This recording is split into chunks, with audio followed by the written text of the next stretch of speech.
Hello and welcome to the Blue Monday podcast, a 3 times weekly show looking into the exciting happenings of Ipswich Town Football Club. My name is Mikey Smith, and on the weekend that Ipswich switched to a 3-5-2 formation, I'm joined by a man who had 3 plus 5 plus 2 beers in the Gillingham sun before the game yesterday. It's Joe Fairs. How are you, mate? He's asking, do I drink? Yes, he drinks. No, apparently that scene in The Office, that wasn't planned that he was going to say, yeah, he drinks. And that was all he could think of, the guy on the spot. It's just perfect, isn't it? There's our first Office reference. What is it? Less than 30 seconds in. So it's a good start. But yeah, do you have a good time yesterday then, Joe? Yeah, good day out. Lovely in the sunshine. I wouldn't have wanted to be on that terrace in sort of a cold Tuesday night in December, but felt like we were there almost for a pre-season friendly in that sunshine yesterday. And obviously the win. Spoiler alert, we did win yesterday, but it was good day out. Yeah, it was glorious, wasn't it? So as we always do, let's start with the news. And less than 24 hours after the Milton Keynes victory on Tuesday night, our star striker was performing rock bottoms in a charity wrestling ring in Harwich. And this was all for a great cause. What was your reaction to seeing the videos emerge from this, Joe? Because obviously he went off with a groin injury quite early at Milton Keynes. I wasn't sort of overly pleased with it. I've spoken to some wrestling. I'm not a huge wrestling fan. I used to be when I was younger, but I sort of grew out of that in probably year 3. But I've sort of is that a dig at Ben? But these wrestling fans have told me that there's no issue with this move. It wouldn't hurt him or anything, which I'm sure is the plan. But I don't know, just sort of less than 24 hours after going off injured with what is a long-term injury. I don't know. I'd have expected him to do maybe a little bit more announcing and a few less rock bottoms there. But obviously, all money raised for a good cause. But I'd imagine it wouldn't surprise if he's sort of been told, yeah, you've sort of done it once, but maybe not anymore. Yeah, quite possibly. I don't know much about wrestling either, but he looked pretty good, didn't he? Yeah, I think maybe he could get a contender for the Intercontinental belt and give Bret the Hitman Hart a run for his money. That's gone way over my head. I've got no idea what you're talking about. So on Thursday, the 2,150 Ipswich fans that were travelling to Gillingham were given some advice from the club with those who wanted to those who wanted to sit down, being told to get there early and get down the front. Where do you stand on unreserved seating, Joe? Let's not get into the should you be standing up at away games minefield. But yeah, where do you stand on unreserved seating to begin with? Personally, I think unreserved seating has its place, but generally that's when you've got an away end of 4,000 people and you've sold 2,500 tickets, and it's just a case of letting people get in there.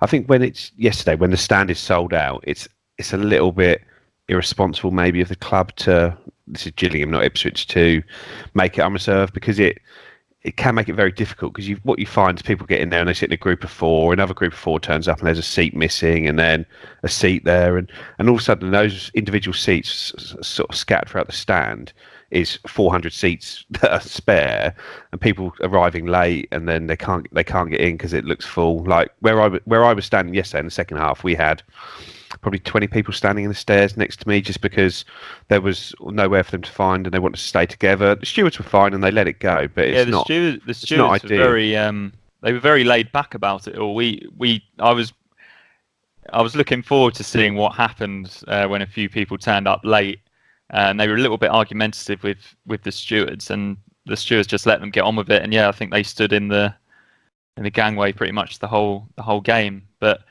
didn't seem like it went as disastrously as some people maybe thought. But no, it went fine. And like I say, I spoke to the guy I went with on the way down there about sort of how you can sort of separate the seats, people that want to sit down and people that want to stand at away games. It's not an easy thing to do, because there is almost an unwritten rule that people are going to stand at away games. It's not realistic to suggest that everyone just sits down, and you hope people are polite and try and sort of do what they can, but that sort of works both ways. From the people that want them to sit need to sort of be able to put themselves out a little bit, but it's a difficult one to sort out. But I'm sure at some point there'll be sort of safer standing areas in away ends and those split with seating areas. Yeah, quite possibly. I'm not really sure how they'll do that though, because obviously some clubs maybe have more elderly away fans than others. Yeah. I Um, think the way I thought would work best is just sort of split the stand up the middle rather than sort of horizontally split it vertically. So the people that want to sit can sit at the back if they want, but there's sort of like a standing side to the stand and a seating side to the stand, and that might work because I can understand people that want to sit and they don't want to sit on the front row because it's not the best view from down yeah, there. So it's a terrible view, isn't it? Yeah. it's difficult, but like I say hopefully something will work. But it seemed to go off yesterday without a hitch, and the fans were all in good spirits come the end of it. And I didn't obviously sort of limited sample size around me, but I didn't see any issues with people wanting to sit and having people stand in front of them. So it was all good. No, yeah, I think there was a kid probably 5 or 6 years old behind me, and he was stood on his seat. His dad just said that's how it is at away games. That's what I was told as a kid. He seemed to enjoy himself. He had a Stone Island cap on. I'm not sure whether it was his, but starting them young. Stone Thailand, maybe. So yeah, that brings us on to the game. Unless I've glaringly missed any hot pieces of news from Thursday and Friday. But yeah, let's go into the lineups then. At 2 o'clock, another shock. This seems to happen an hour before every game at the moment. We're a little bit surprised by something that Paul Lambert does. But 3-5-2 was the formation that it was sort of laid out on the Ipswich Town Twitter graphic. The immensely popular Holy in goal against his former club, with a back three of Wolfenden, Chambers and Wilson, who kept his place in front of him. Grion Edwards started at left wing back, which is where he played in the leasing.com trophy the other week. And the impressive Kane Vincent-Young started on right wing back. And joining the ever-present Cole Skuse and Flynn Downs this time was the lesser-spotted Andre Dezelle. But the shocks didn't stop there, with Alan Judge supposedly starting up front or just in behind Caden Jackson. So pick the bones out of that one, Joe. It wasn't what I was expecting. I did have a sort of feeling we might stick to free it back because that had worked. I know we hadn't played it for much on the Tuesday night game, but I thought if we were going to do that, Cole Skuse would stay as one of those free, so it gave us that flexibility to be sort of free at the back or sort of stepping forward into the diamond. But I was a little bit concerned when you sort of saw three out and out sort of defenders in that back three, and I know Wolfenden can step out with the ball and Chambers' distribution has improved this season, but I was still a little bit, is this going to be a little bit backs to the wall and not being able to retain the ball? But then you saw the midfield and it was just all ball players in the midfield. Yep. So yep. It was a little bit of a mix and match, and I sort of, Grion Edwards did well enough against Tottenham, but it's like, has Miles Kenlock sort of been taken out the firing line, or has he got a little knock? Or I don't know. I'd have expected to see Miles come back in for that one, and Judge sort of up front. I know we did that a few times last year. It's very different when you're playing with a Will Keane or a Colin Quainer as it was then, or even a James Norwood this year, because Caden Jackson isn't a player that's sort of going to be able to hold the ball up and. Yeah, I think that's kind of the issue that we had with Judge playing up there. I think that is probably going to be the position that we see him, where we see the best out of him this season, which is playing off the striker. But I think I'm with you. I don't see that striker being Caden Jackson. It just doesn't really work, does it? But how shocked were you to see Andre Dezelle? It's a strange one, Andre, isn't he? Because all of a sudden he just comes in for a game every now and again, and it's sort of like he just drops in, and not when you're expecting him to come in, and sort of any role, and it's sort of where's he going to go? But I was pleased to see him in there because I thought he can sort of make the difference in a game like that today, where we've got Jackson up front, whose strengths are his pace, his sort of running into space, sort of especially running into the channels and getting the balls there. And if anyone's going to be able to pick out those runs, it is Andre Dezelle in there. So I'm sure when Caden Jackson saw the team, he was pleased to see Andre in there. Yeah, absolutely. So moving on to the Gillingham team, and not too many names in there that I'm particularly familiar with, which is quite often the case. They also played with three at the back. I was told before the game that they usually play a 4-3-3, and I don't know whether it was a case of them second guessing us or what, but they played with Bonham in goal, a back three of Tucker, Aymer and Ogilvie as the three centre backs. They had O'Connor playing left wing back, Fuller right wing back, Byrne and former Ipswich Academy bench warmer Stuart O'Keefe in the middle, with Lee sort of in the number 10 position, and Jakubiak and Hanlon up front. Do you remember seeing much of Stuart O'Keefe, Joe? No, I don't think he had a scholarship here. I think he was released before he was an under 16, so I don't think he went full time, and it's very difficult. Like, you can sort of watch the under 16 games, but you're watching them without team sheets or anything like that. And he obviously wasn't one of the players that was pushed on at the end of it because he wasn't getting a scholarship. And the time when you do tend to see those players are sort of at the very back end of the season when they do a couple of showcase matches. So no, he was not someone. I knew he'd been in the academy. Did he go to Southend after us and then worked his way to Crystal Palace? And yeah, I think Peterborough maybe via Grimsby as well. But yeah, he played in the Premier League a little bit for Crystal Palace. He just seemed to be able to be in the right place at the right time, and I guess that's what it's all about, isn't it? He got quite a long contract at Cardiff and then got loaned out various times. But I think, judging by yesterday, League One is probably his level. But was there anyone in there that you were particularly worried about? Jakubiak, I think, is on loan from Watford. Has a bit of pedigree.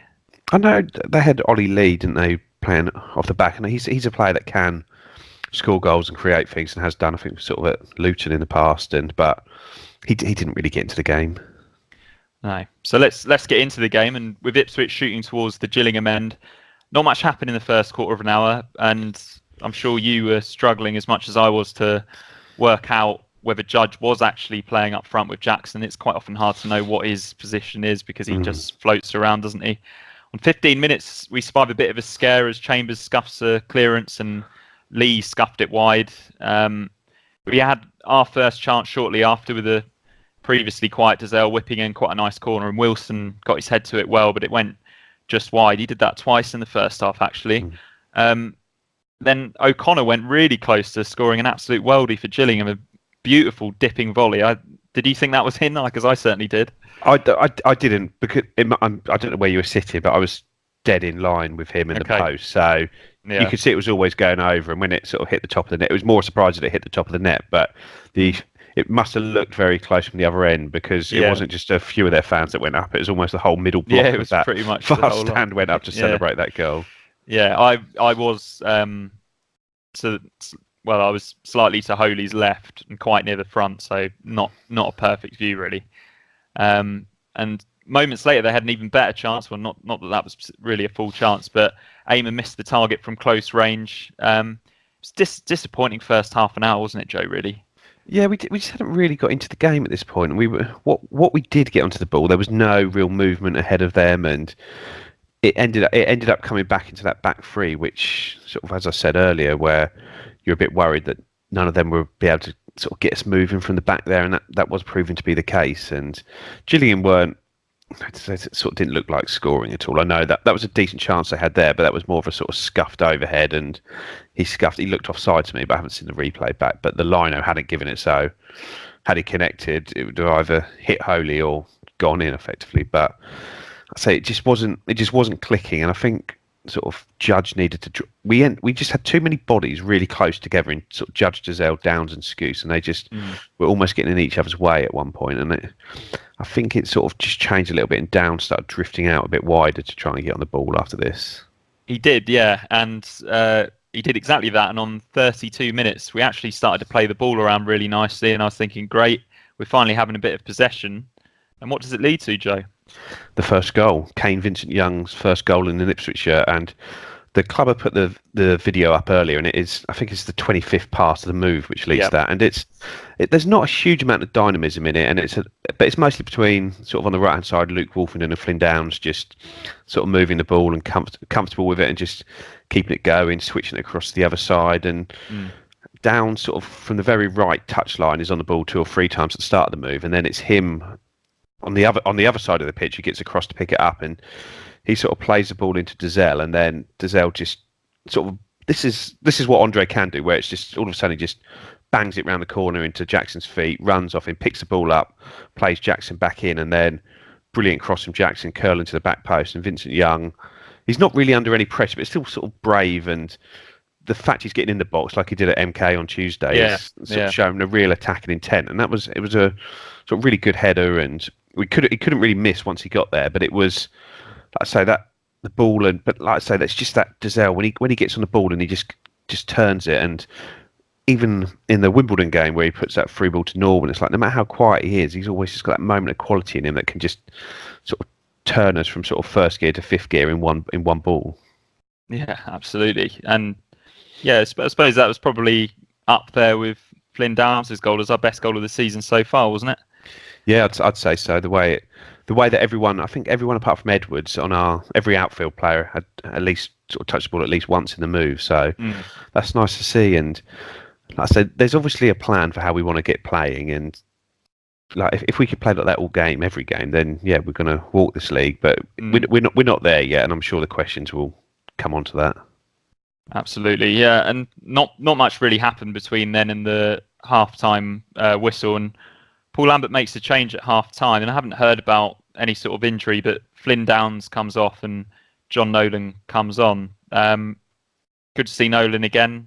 Downs, despite being quite heavily involved in that first goal, didn't really seem to be at his best. It was a hot day, and he's played a lot of football this season, hasn't he? Do you think that was just a case of getting fresh legs on and giving Downs a bit of a rest? Strange one, because at the MK game he went off not long after half-time either, so sort of 50-ish minutes he went off on Tuesday, and then only a half yesterday. You sort of wonder whether there is a underlying issue that he's just not quite getting through, because he had been so good up until that MK game, probably our sort of man of the match in almost every game until that point. So maybe he just needs a sort of rest, and we've got a week coming up, so maybe he'll have that then. But yeah, good to get Nolan on, and that sort of just changed the configuration in the midfield. You saw Dazelle drop back more alongside Scouse, and sort of Nolan pushed up. And it's like you, I was behind the goal in the Ipswich fans, and it was hard to tell how much Judge was playing up front with Jackson, but he didn't really look it in the first half. No. Where in the second half he was sort of more pushed up, and while he's never going to be a second striker, I think that there was definitely a sort of clearer intention for him to be a lot closer to Jackson and sort of be on the last shoulder a bit more.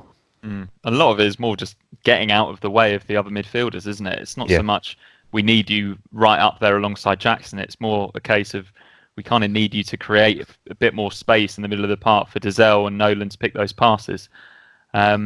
Steve Evans didn't make any changes at half-time, but then proceeded to make two really quickly at the start of the second half, which was a little bit strange. It was about 40. The first one was literally 2 minutes after the break, wasn't it? And then there's another one within 10. I said that I don't know whether that was him reacting to what we'd done, or whether he's trying to be a bit cleverer than he is, or was too busy eating pies for the half-time break to get his changes into the referee. You know what I thought he looked like yesterday? What he reminded me of? The Fat Controller? A little bit like that. But you know, when you're on the bus replacements, any given weekend on the Greater Anglia service from London back to Ipswich, and you have to change I don't know where, somewhere in Essex, and then you have to get on a coach, and there's always a really fat bloke with a clipboard yelling at everyone, telling them what buses are going where. Ingatestone, this way. Exactly, Ingatestone. And that's what Steve Evans reminded me of. Bless him. More on him later. More on him later, indeed. Not much sort of happened between then and the 63rd minute, when Gillingham probably should have got a goal back. Burns slipped in Jakubiak, who took a fairly heavy touch, and Luke Chambers flies in, gets decent enough contact on it to prevent a goal. He wanted a goal kick as well. But yeah, good sharp defending from Chambers, who I thought was excellent throughout, really. Now, counter-attacks are arguably where we've looked most dangerous this season, where we've looked at our best. And moments later, we launched a really good one with Vincent Young again heavily involved. Can you talk us through this one, Joe? Yeah, it's right on the very edge of our box that Dazelle sort of gets in, wins the ball off their midfielder, knocks it to Scouse, who knocks it to Vincent Young, who's drifted in off the flank. He does his amazing 2-footer dribbling, which is, I just find incredible every time I watch him, how good he is on both feet, how he can go either way at any point in that run. He can go either way onto either foot, and he just completely goes sort of ghost past one of their sort of midfielders tracking, and he sort of goes and he gets to about sort of 25-30 yards from goal, and Judge has made a good run out onto the left, peeled away, found himself in a lot of space, and Vincent Young just rolls it to him. Perfectly weighted pass, perfect ball. Judge does everything right, but his shot just clatters against the bottom of the post and sort of 6 inches to the right hand side, and we've got another good counter attacking goal, which is sort of becoming one of our fortes this season. Yeah, that would have been a beautiful goal. He took it. It sounds strange, seeing as he technically didn't hit the target, but he didn't snatch at it, did he? He took it well, and he did what he was trying to do with it, which was get a nice bend on it, nice low one around the goalkeeper. But unfortunately for him, it came back off the post. So Emmy Hughes then comes on for Dazelle, who lasted 65 minutes and did all right, didn't he? Yeah. By now we're well on top, and another counter attack ends with Judge squaring the ball for Nolan, but it sort of comes straight at him, and with no backlift, he hits a reasonable shot that the keeper has to save. Norwood comes on. The highlight of that was the referee falling over. When of course, running through. Yeah, they didn't really catch that in the highlights. No, disappointing really. And then sort of a few seconds later, John Nolan gives him back what I assume was his whistle that he had dropped on the pitch. I was about to say he did get up quickly though, didn't he? He got up well. It's like a combat goal. Norwood comes on for the last quarter of an hour to give us more of a physical presence, and I think we noticed it almost straight away. He was troubling those centre backs in a way that Jackson can't really. And to be honest, we sort of see the game out fairly well from there. A lot of heading it and kicking it from our back three, but Gillingham didn't really create much. I think they had one free kick on the edge of the box that they sort of made a bit of a mess of. So the full-time whistle blows, and Lambert and Evans appear to have a bit of a row at the final whistle. We'll go into that in a minute. But what was your overriding emotion at the full-time whistle, Joe?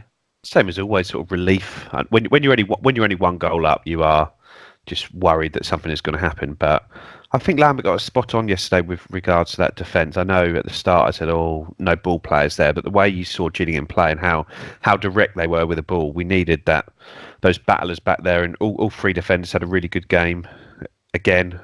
And for all the talk of it, I know they had that sort of early couple of half chance in the first half and that break, but we don't really concede any chance. We don't really concede good chances at the moment, and this 5 clean sheets in a row, which is a club record, which when you think back for all the years Alf Ramsey was in charge, Bobby Robson was in charge, that what we've done in the last few weeks has never been bettered, admittedly at much higher levels and with much better teams. It's still in it, like that Robson team in the 80s were like 40, 50 games at Portman Road unbeaten and things like that, and we've never kept 5 clean sheets in a row under them. So it's really impressive what we're doing, and we just look pretty comfortable almost in every game. We don't look like we're blowing anyone away at the moment, but we just look comfortable. Yeah, it's nice to blow teams away, but it's good to be solid, isn't it? And we've played solid football defensively in the past and been less creative going forward and just pumped it even more, albeit at a higher level. I think we've been a little bit lucky at times over this run where the ball sort of dropped to opposition players in the 6-yard box and they've just sort of snatched at chances. But they're the type of ones that probably go in the championship. But maybe when you're winning games, you get the rub of the green, because there was only really one example of that against Gillingham. There was one in the first half against Milton Keynes, and I remember a couple in the Shrewsbury game where we were perhaps a little bit fortunate, but in open play, we're not really conceding many chances. I'd say you can't keep 5 clean sheets in a row without having a bit of luck along the way, because there's always going to be a chance, isn't there? And I don't really have much. Like I say, I think the level in League One, I don't really have a huge amount of fear when the ball drops to an opposition striker that they're going to bury it like you do in the Championship. Yeah, but that's probably the 7 pints that you have before the game, isn't it, Joe? keeps you nice and calm. Yeah, keeps me going. Right, so let's get stuck into the Lambert and Evans war of words after the game. So, how did it start, and then what happened from there? Well, just to rewind it back to Friday, they made not comment, like Lambert said he doesn't really know Evans and stuff, and Evans sort of was effusive in his praise for Lambert, saying how he's brilliant and stuff like that. And then it seemed at the end of the game, I didn't really see what happened, but all I could see was Jim Henry, the who looks like the guy from Neighbours and who subsequently had a good career in Hollywood in things like the OC, just dragging Lambert away from him and sort of really having to sort of walk him quite a long way away from him before he'd stop. Like Evans wasn't chasing after him, but that might be because he can't run. And it just seemed that, but it just seemed a storm in a teacup. You'd assume it was a little thing that was said between Lambert. Didn't really comment much on it after the game. He just sort of said that he sort of just tried to talk it away and said that he wished him a happy birthday because he's a polite Glasgow guy. Sort of it seemed very tongue in cheek, and he was pretty derogatory about the way Gillingham played, though, wasn't he? He did sound like he was trying to get a dig in. Had a dig saying how he wasn't expecting it, and if their fans would have had more entertainment watching the technical area. And then Evans has come back with this real sort of tirade saying he's heard something from Lambert which would shock anybody on the street, and let alone in the football dugout. He's managed over nearly 1,000 games. He's never heard anything like that. Lambert had also said about presumably their young right back, that when he put the ball in the crowd that he was rubbish, and that football managers shouldn't do that about other players. Lambert has come out and sort of totally denied his claims, said that some of the abuse that he and his assistant were getting from their box was absolutely vile and disgusting, and along those lines, and that's sort of where it's left at the moment. But Evans is known for being an absolute arse on the touchline, and he's had touchline bans before. He's sort of seen as a bit of a nasty piece of work by some people, especially in the non-league scene, when I say one of the guys I was with, his brother-in-law had played sort of to a good level, and there's sort of stories about him through there which sort of, I don't know, he's just not seen as a sort of a good guy. But like I say, he'd had an issue before with Mick McCarthy where after we'd beaten Leeds, when he was somehow in charge of them, he'd sort of come out and said that if they're the benchmark for what the playoffs are, then they've got nothing to worry about because all we did was lump it long to Daryl Murphy, which he may have had a point. But I think McCarthy came back and said he likes to exercise his jaw, but he doesn't seem to like any other exercise. Good old Mick, hey? So he had a dig at him there. But it just seems, I don't know, it seems very out of character for Lambert, an experienced manager, and it doesn't really seem out of character for Evans's. No. From all I've seen from the outside, he's obviously never managed Ipswich, so I haven't seen him that closely. But playing devil's advocate, maybe you can get away with it when it's somebody like Evans, because you kind of know that nobody's going to believe him. Maybe. Benjamin Herrier tweeted to ask, do you like seeing this sort of thing from Lambert? Because it divided opinion, his behaviour on the touchline at Norwich last season, didn't it? I'd rather him not get involved if he could, but he didn't seem to. Like, the thing is, we don't know what was said, but he basically went to shake Evans' hand at the end of the game, and then it's all kicked off from there. He hasn't. It had Evans just shaking his hand and walked away, none of this would have come out. So we don't know. So I think Lambert in this situation, I can't really criticise him, because all he's done is go to shake the manager's hand. He's turned it down, and then he's effectively defended himself from pretty derogatory comments about himself. So I can't really blame him. I don't really like to see the managers getting too involved with each other, like the sort of Norwich game. But in this situation, there's not really anything he's done wrong, unless what he's said is proven, or Evans has said what he said is proven to be correct. Yeah, you're not wrong. Where do you want to go from here, Joe? Do you want to do Twitter questions, or should we go through the other results in the league table? Yeah, flick through the league table, see where. Okay. See if we're still top of the league. Oh, if we have to. I'll go through the other results first. So AFC Wimbledon beaten at home 3-1 by Bristol Rovers. Harry from Bath's second team, perhaps. Accrington drew 1-1 at home in a Lancashire hot pot against Blackpool.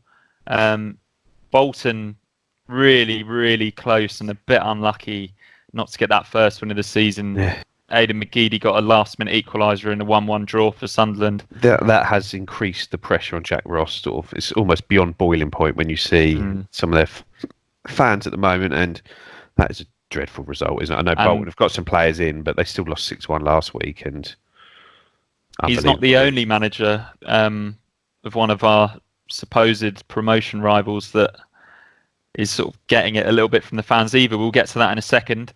Doncaster beat Peterborough 2-0 in the battle of the two sides that probably impressed us the most this season. Yeah, good result that. Yeah.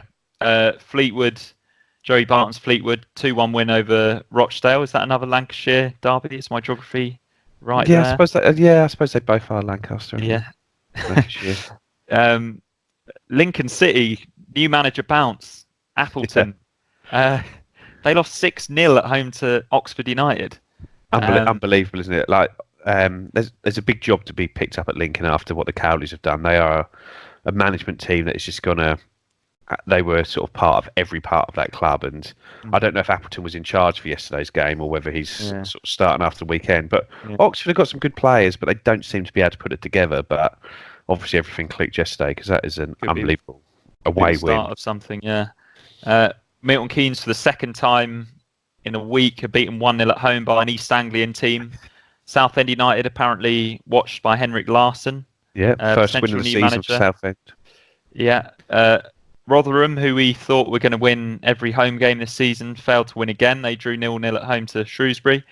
Tranmere picks up a good 2-1 win for them against Burton. They're next for us, of course. Yeah, that was their first win of the season, other than when they beat sort of Bolton youth team earlier. And then the team that everyone's talking about, well, there's one team who everyone is expecting to drop out of the top 6, and there's another team that everyone's expecting to eventually come into the top 6. Wycombe versus Portsmouth. Wycombe won 1-0, and Kenny Jackett is being asked to fetch his coat by a lot of the Pompey fans that I know. They're absolutely sick of him. I think it's a case of he's quite a negative manager, and when you start to not get results, the fans turn against you. Can you imagine that? Yeah, I could imagine it. It's sort of playing out, but sort of don't ask me why. But do your Portsmouth friends, are they playing Phil Collins on their vinyl player at the moment? No jacket required. Oh, very good, very good. One of them's actually saying that he hopes that Sol Campbell takes over. So he did a good job at Macclesfield, so yeah, that might be a bad thing. But apparently the Portsmouth owners are very, very conservative in their ownership. Well, Sol Campbell is a Tory, isn't he? So that is true. Yeah, maybe very good. Very good.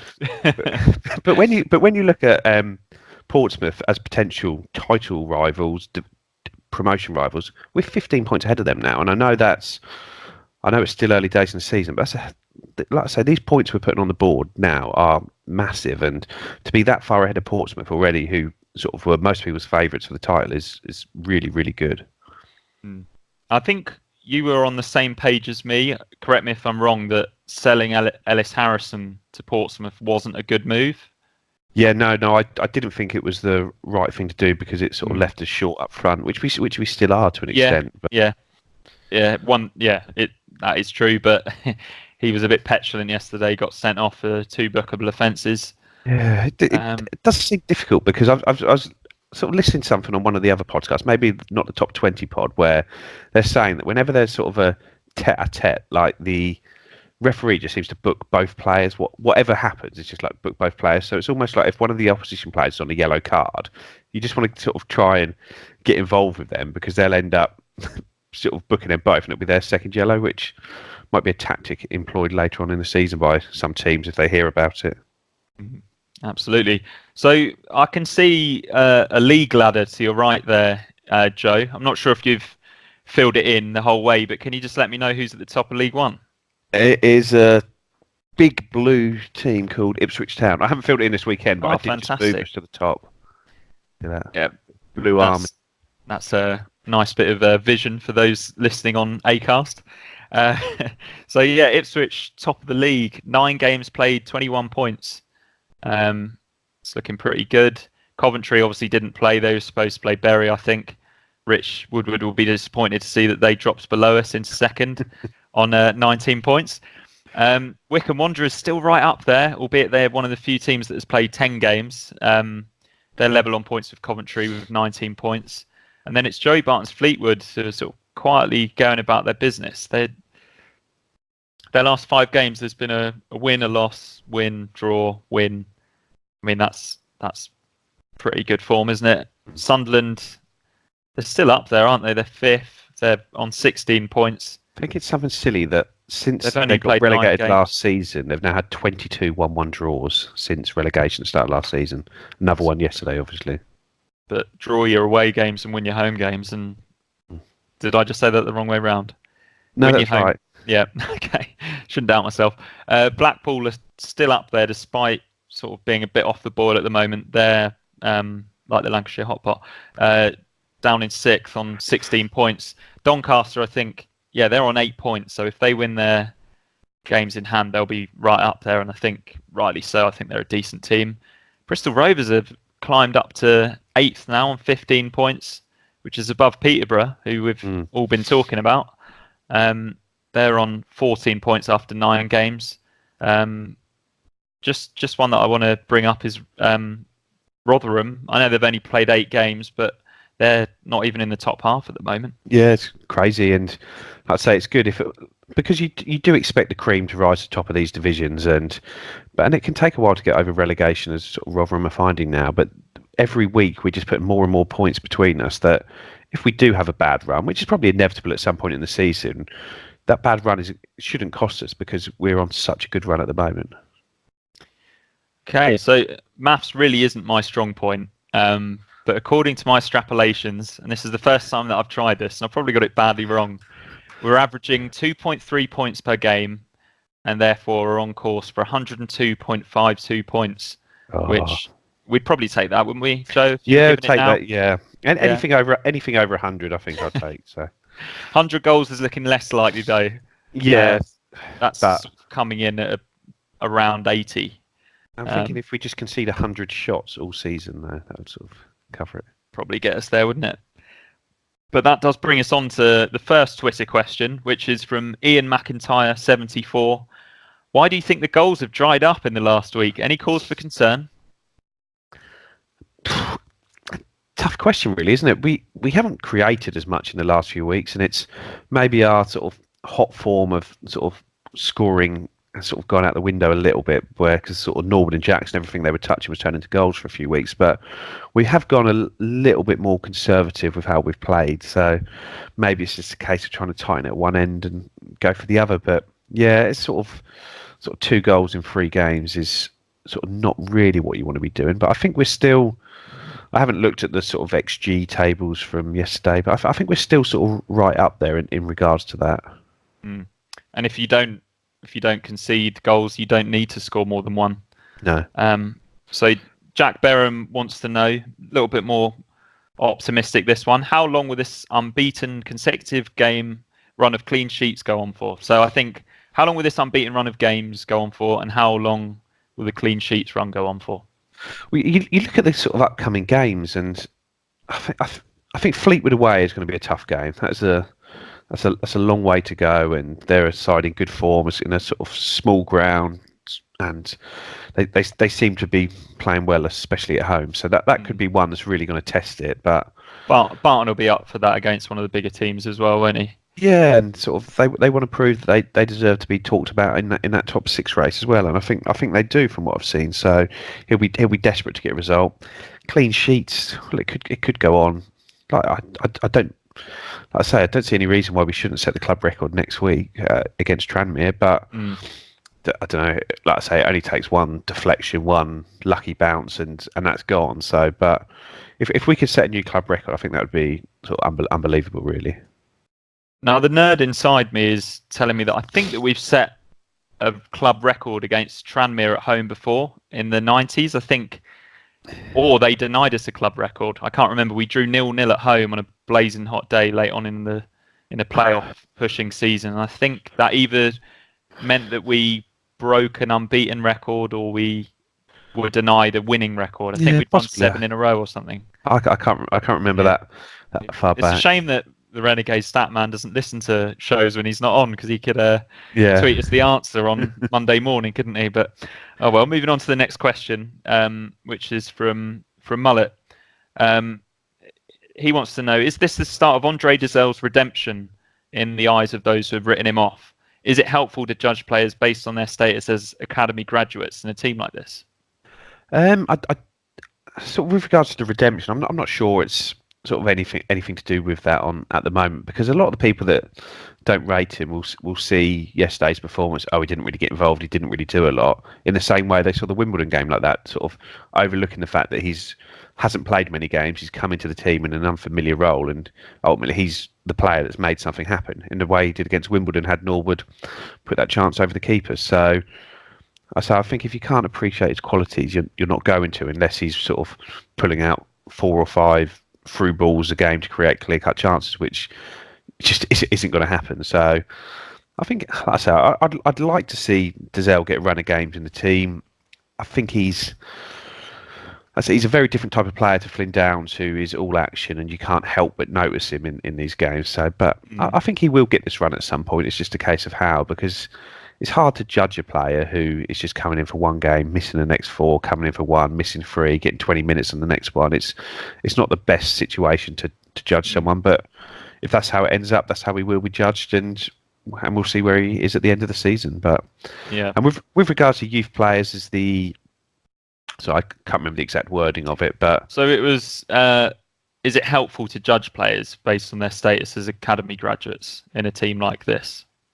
I don't see it's either helpful or unhelpful, really. But ultimately, as a club, if we want to succeed, we need to be bringing players through from the youth academy and turning them into sort of players that are too good for us, so that we can sell them on for a lot of money. And looks like probably Flynn Downs is at the top of that queue for players that are playing well and pushing on. But Luke Wolfenden's looking really good, and he's showing some of the qualities which managers higher up the football pyramid are going to like. If Jack Lancaster can get fit, he's a player that definitely is going to impress people up there, because he's always going to create stuff. So I think it's going well at the moment with the academy, but I'd make no secret of the fact that I'd rather see the academy boys pushed on at the expense of other ones personally, but they have to be deserving of it too. Yeah, absolutely. Daryl wants to know, well, he makes the statement, a win's a win, but will Town ever start winning 3-0 instead of riding their luck at 1-0? Not sure he really rode our luck too much yesterday, No. But he added the nice hashtag, we want blood.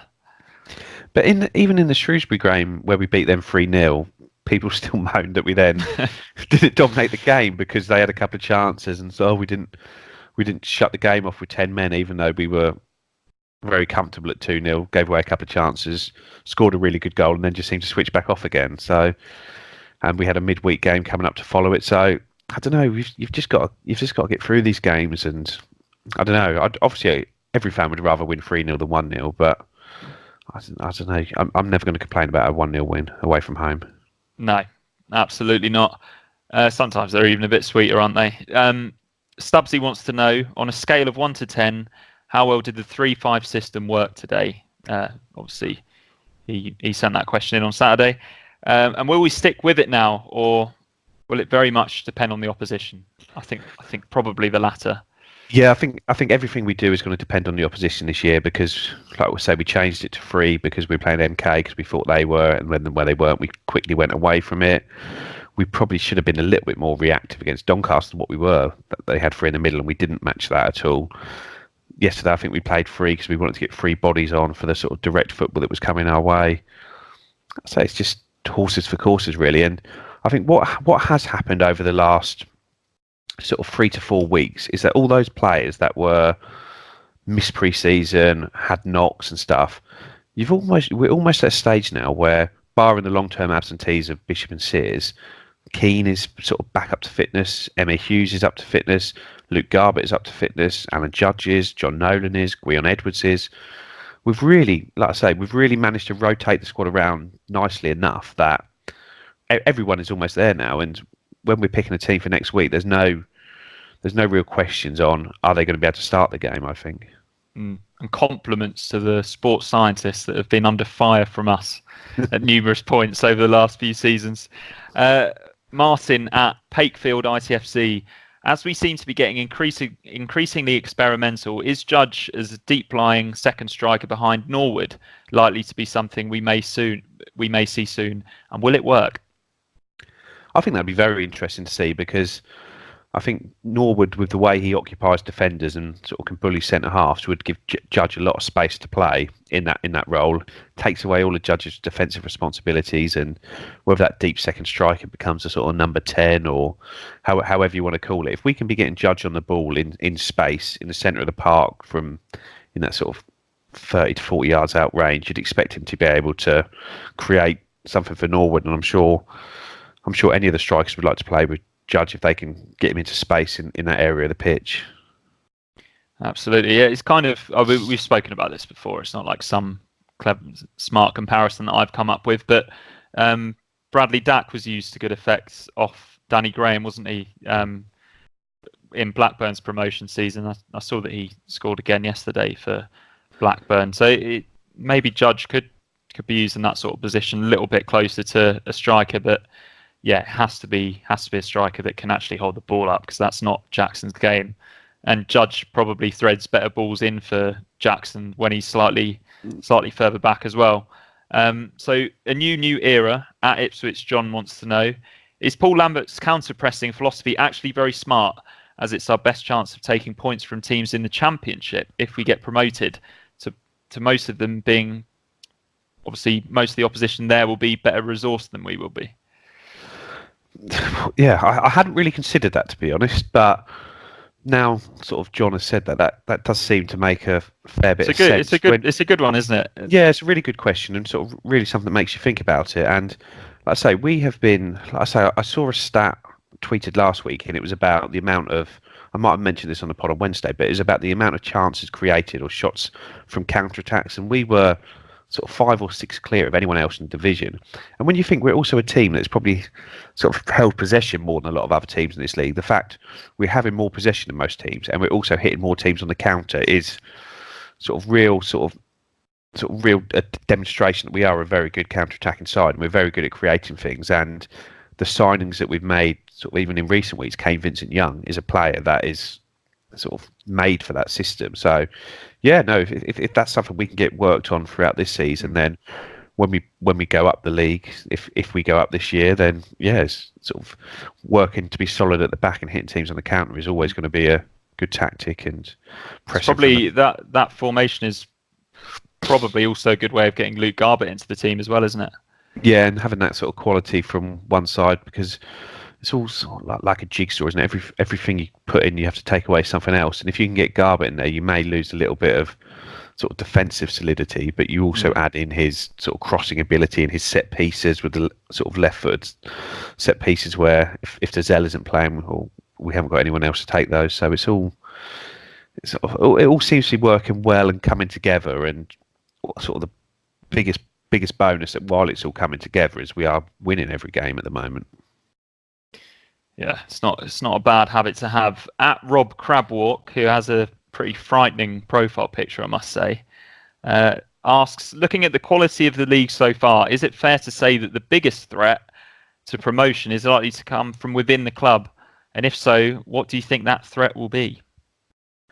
I think people do underestimate the quality of the league a little bit. I know we sort of seem to be winning without getting into second gear, but there's sort of been some bigger clubs than us and better resource clubs, and people would say better teams coming down in better positions, as in not bottom the league by miles, that have come down to this league and struggled to win. Like, look at Sunderland. They came down with a sort of a brilliant squad last year at this level. They've added to it. They signed Will Grigg for £4 million in January, and they still can't win games. And I say Portsmouth. That's what Lambert was saying yesterday on Radio Suffolk, actually, after the game. How long did Leeds get stuck down here for? Yeah, Nottingham Forest, Sheffield United. All these teams got stuck down here. Why isn't anyone else doing it? I say, sort of, don't get me wrong, promotion out of this league is going to be an achievement. If we win the title this year, that's a hell of an achievement from where we were in sort of May earlier this year. And with regards to the biggest problem coming from in-house, I suppose it's keeping everyone fit, involved and happy. That's difficult, isn't it? There's a squad of sort of 23, 24 players that are good League One players that would get into most teams at this level, and we've got to find a way of keeping all those happy without sort of changing the squad unnecessarily for every game. And like I say, we've got to a position where nearly everyone's fit. Do we start to stick to a team, or do we keep rotating like we are? will we get anything running? But yeah, that's got to be the biggest headache for Lambert, keeping everyone happy. And hopefully that won't be a problem. James Houston has a problem though, and that is a question that he wants you to answer. I bet he'll be absolutely delighted to hear that for a millionth time in his life so far. With Kane Vincent-Young, James Norwood and Thomas Holy all fitting in so well, who do you think will prove to be our best signing this season? Well, that's a hard one, isn't it? Yeah, well, I'd like as much as I think Norwood is going to be the one that gets the headlines because he's going to score most of the goals and he's seems to have this magnet to sort of social media presence that just gets it right and gets it moving. I think Kane Vincent-Young solving that right back problem is the biggest thing for me because he has been superb since we've signed him. Like, I know I'm sort of making a big thing about his dribbling, but just the way he gets on the ball, the way he looks like he's been playing in this team for 10 years. He just has settled straight into it. He's a smart young lad as well, isn't he? Yeah, you can tell that he's played a lot of senior football as well. I think it'll be Vincent Young because I could see him. I just think he'll play for us until he's sort of too good for us, and then he'll go. I just like Holy. I've been really, really impressed with him, especially in the last few games. But I just think Vincent Young has just come in, looks our sort of one of our best outfield players, and I think he'll just stay in the side until forever. Yeah. Matt Thomas at I am Spartacus 73. Whilst things are going, so this is a complete change of direction. Whilst things are going so well, time to concentrate on more important matters. Yorkshire's gravy and ketchup on all Sunday roasts is normal, yeah? Tastes lovely anyway. Now I'm going to come in straight away and say, I don't like tomato ketchup, but I'm sure even if I did, it does not belong on a roast dinner. Come on. I can't say I've never had it on a roast dinner because I do like ketchup and I have it on a lot of things, Joe. but generally no, I wouldn't have it on a roast. Sometimes on the roast potatoes, if you've got a poor quality gravy, like say you're eating out and there's a poor quality gravy, sometimes you need some ketchup on there just to give the potatoes a bit of flavouring because generally if they can't get the gravy right, they haven't got the potatoes right either. So needs help there. But yeah, Yorkshire puddings can go with any roast. Yeah. If you were to only have one roasted vegetable on your roast dinner, what would it be? Probably a nice roasted carrot. Roasted carrot, yeah. I quite like a roasted parsnip. I think it goes quite well. If you've got a nice salty gravy, yeah, prefer a flan. ITFC Mark, he asks 3 questions. Number 1, should Lambert have knocked Steve Evans out? Probably not, no. Number 2, the team has looked worse every single time Judge has played. Surely Nolan starts ahead of him in that role in every formation every time. Not sure if I really agree with that one. The final question is the one we'll go into a little bit of detail on. When will we see Norwood, Jackson and Keane all start together and could it actually work? I think we will see that at some point, just in a game where where we need a goal, when we're chasing a goal live on Sky at Accrington. It wouldn't surprise me if we go to sort of one of the division's better teams, even someone like Fleetwood, for example, and all of a sudden we just think, right, we're just going to, you're a decent attacking side, we don't think we're going to be able to hold you back as well, so we are just going to chuck 3 strikers on, and these guys are going to win us the game because they are all good quality strikers at this division. Keane will be the one that drops in. Yeah, be a number 10. Bully the defenders, and Jackson will just get from side to side. And so I think those 3 could work. Like I say, it's going to. I think you need 3 sort of. You wouldn't be able to have much attack from midfield. You're going to need sort of Down, Scouse, and maybe even like Emmy Hughes in there. So 3 players that are going to be able to be disciplined, get about the pitch, and sort of look after the ball. But I could see it something like that happening at one game. Yeah, absolutely. I could see it as well, but I've got the feeling it will be when we're chasing a game. But then I suppose the question is, will we see it from the start? Yeah, like you say, quite possibly. Alex Mills asks an interesting question. With the whole team lining up to do the hands in the air gesture with the fans, is this the end of the Chambo fist pump, or was this a one-off? I don't think it's a one-off. I think I could imagine it happening in a lot of away games because Lambert is very big on his sort of German stuff, isn't he? And it's like he sort of went there for a year and sort of every sort of opportunity he gets, he has to drop in that he went there. But he does love. Oh, have you been to Germany, Paul? Yeah. Sorry, did you mention Germany there? Yeah. I did used to play for Borussia Dortmund. But, yeah, won Champions League. Yeah. But I think like I say, the German influence. I think he's been out there a lot and sort of spent time at clubs out there sort of while he's not been managing, and that is obviously a style and the clubs, and he just seems to have a great love of the German game, and this is something that they do. I think they do it in Holland as well, and it wouldn't surprise me for away games, especially when you've got that sort of one away terrace and the players can all come over to one bit to celebrate. But like I say, it was a little bit half-hearted yesterday. I think they all looked a little bit embarrassed by it, but yeah.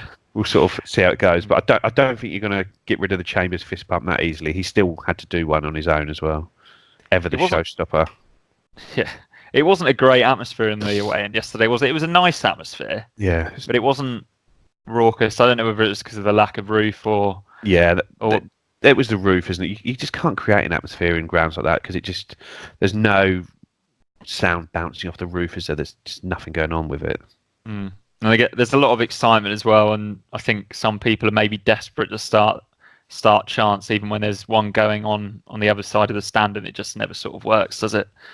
But hey ho, worse problems to have. Tom Turnbull, what does Dazelle lack that means he's not picked or trusted as much as his academy graduate peers? For me, he doesn't have the tenacity to impose himself on games like Downs. I mean, you've kind of already spoken about that.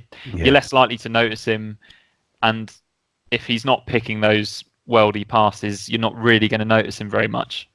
Yeah, I think it is tenacity, but like I say, when you see yesterday, there's 3 or 4 occasions when he won the ball back in the sort of build up to the judge chance. It was him that won the ball back, and there's another one in the second half where he sort of came back to win the ball when they were on a counter attack, and that was him tracking back, making the tackle, getting the ball, and giving it to Scouse. But he's not as good off the ball as other players are. He doesn't have that physicality to get himself around the pitch, and he sometimes, I don't know, you can see why he's played sort of higher up the pitch, because sometimes you look at him and he does just seem to have sort of drifted away and sort of forgotten he needs to be getting about, and he's just a couple of yards behind where he needs to be and doesn't really have either the energy or the sort of physicality or the drive to get back to where he needs to be all the time.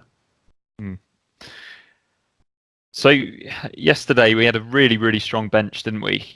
James Chidwick, who's at Jim Bob Chid, says, with so much squad depth, who is the most crucial squad player? So I'm going to make an assumption that he does mean squad player as in somebody that isn't a starter every week. I'm going to throw a name in there, Will Keane. I think he's a big squad player.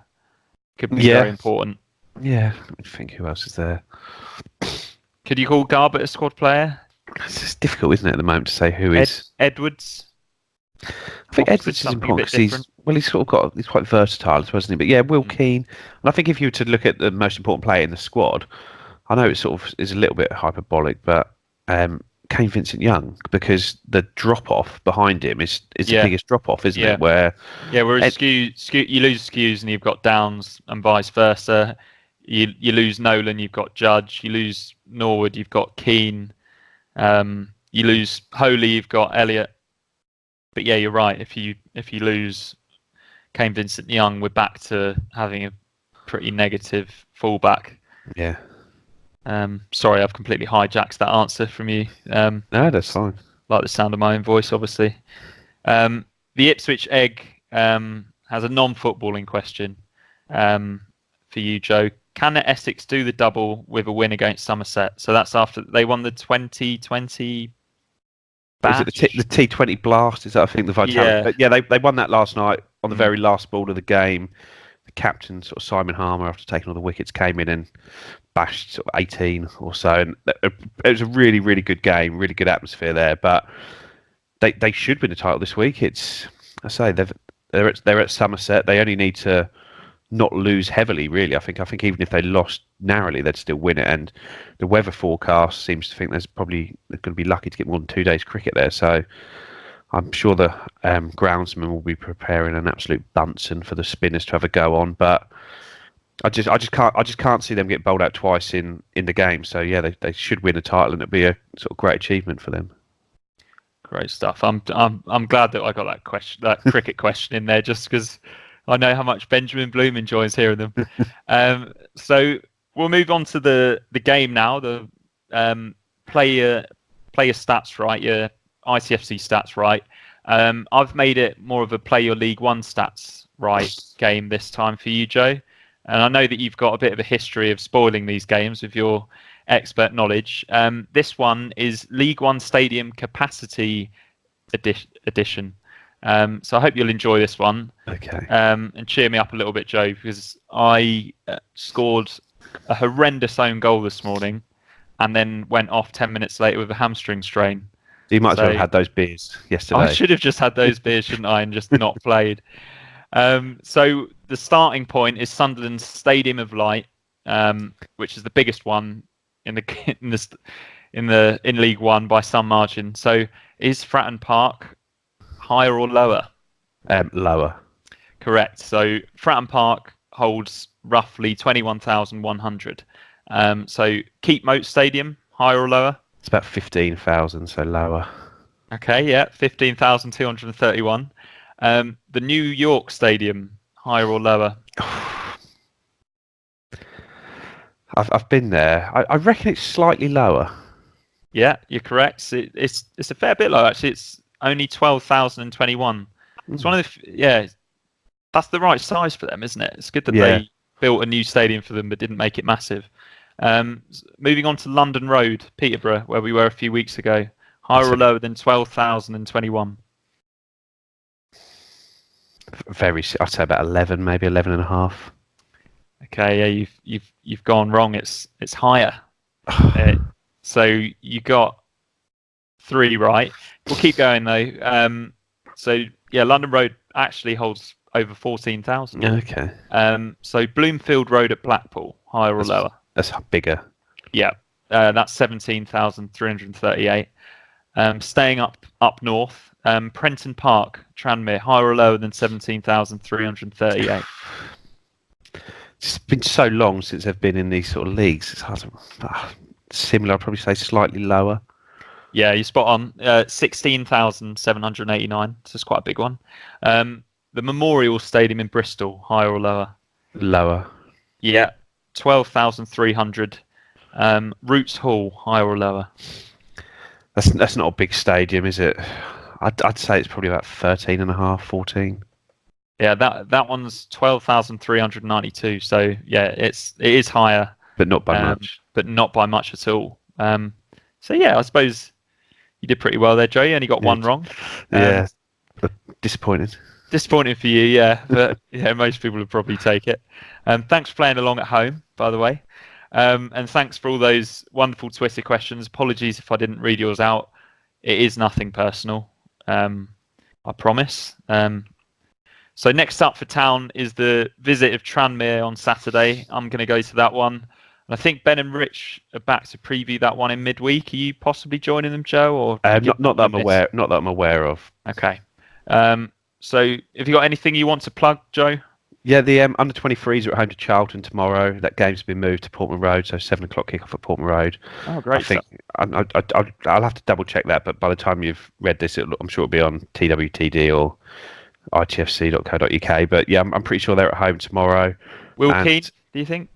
I'd imagine he's sort of out of the under 23s now. Maybe Toto Enciala have a game, and Ben Falami continues to come back from injury, so that'd be good. Also, I'm sure no one's sort of looking forward to the EFL Trophy games or the leasing.com Trophy games coming up, but Paul Lambert versus Steve Evans round 2 is sooner than people realise in that. It is, yeah. Have we got Colchester before that or after? I think Colchester is after that. And Colchester is... Oh, so it's next up. November, so it must be coming around pretty quickly then. Let me just check. I've got a programme here. Get the programme out. It is that you paid for, no doubt. Tuesday the 8th of October. So... not far away at all. Tuesday week, we get to see Lambert and Evans go tete-a-tete. Yeah, let's hype up the leasing.com trophy. Have you noticed that if you name drop leasing.com trophy on WhatsApp, it actually sets up a link for the leasing.com website. Oh no, clever marketing. Give it a go, everyone. The leasing.com Wonderful guys. bit of marketing, yeah. Please do all follow at Blue Monday Podcasts. Follow Benjamin Bloom on YouTube. He's got loads of championship content on there at the moment. He was at Millwall to see Bartosz Białkowski drop a bollock, as he put it, against QPR. And yeah, keep getting involved with the Twitter questions. Any last words from you, Joe, before we go? No, obviously just hope we keep up this form and looking forward to a new club record next week. Great stuff. All right then. Careful what you wish for. Goodbye.